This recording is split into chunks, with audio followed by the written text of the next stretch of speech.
Welcome to Blizzard Fire. We hope this video helps fire up your solution. You start by getting the workbook open immediately. You already have the path or name ready. Once open, scan sheet tabs along the bottom and use the name box to jump to specific cells. If you don't know which file, use Windows search with XLSX and the approximate date. Once found, open it and pin the workbook to recent.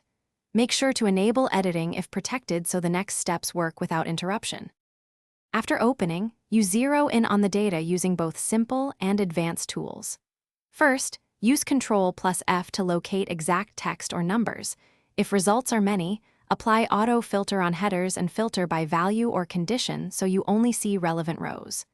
Once filtered, use XLOOKUP or VLOOKUP to pull matching records from other sheets. Use structured references for tables.